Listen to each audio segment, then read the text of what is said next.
U kući harmonije, radosti i sreće. Ostala je prazna jedna dečija soba. Dušu što joj greju upaljene sveće. Jedina su svetlost iznad njenog groba.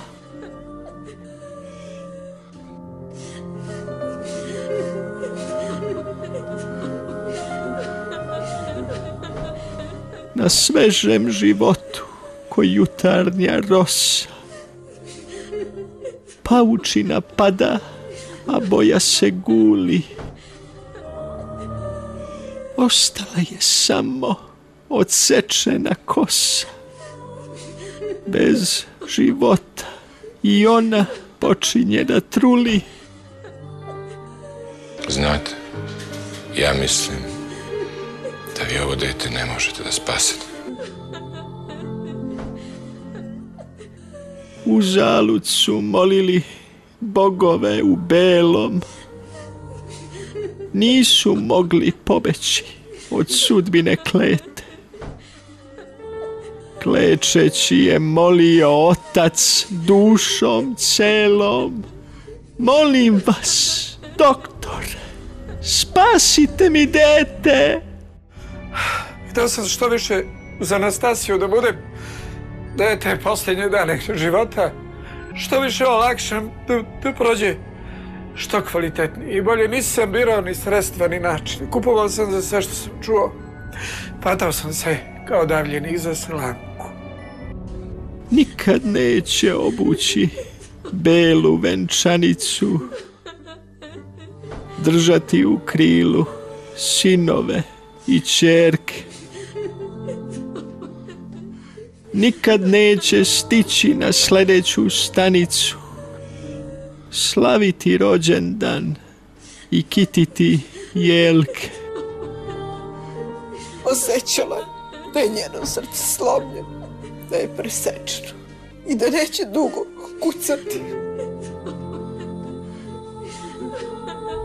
Na starim slikama majčin pogled blista. Na licu joj titra osmeh sreće zračan.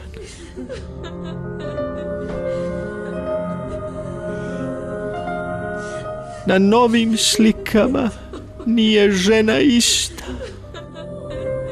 Pogled joj je prazan, ugašen i mračan.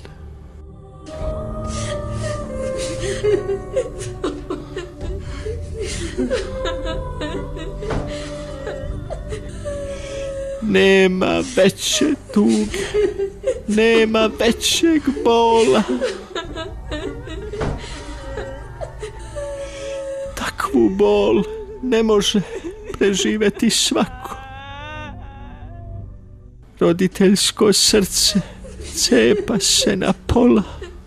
Moraju da žive, a ne znaju kako.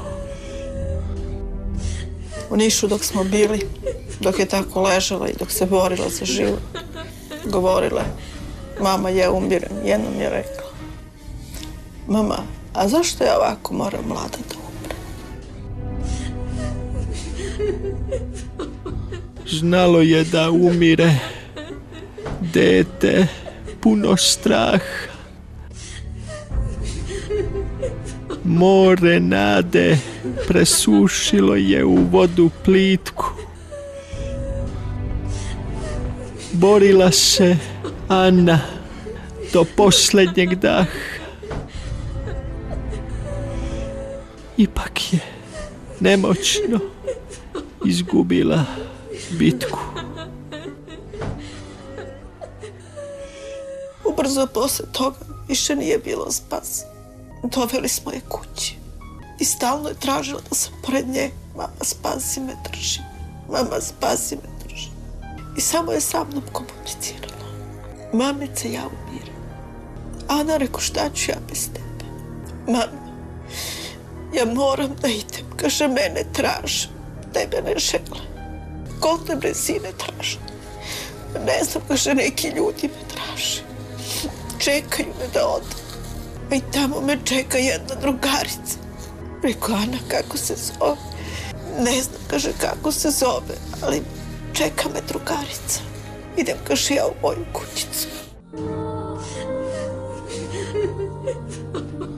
Najtužniji pogled što je mogla, ona je mene pogledala i rekla, zbogom, mamice, odo ja, a ti ne možeš. Ti ostaješ da čuvaš Saru i Lazara. Reku, Ana, molim te, nemoj, povedi mene. Ne, kaže, ostaješ, a ja idem. Evo, kaže, stigli su po mene. Prestala je da plače, hoda i govori, da se nada, sanja i dnevnik da piše. Nije više imala snage da se bori. 8. je aprila prestala da diše. Šok. Šok. Ana je život izgubila, zahvaljujući, znači, nemarnosti lekara. Samo mi ostalo ovo kika.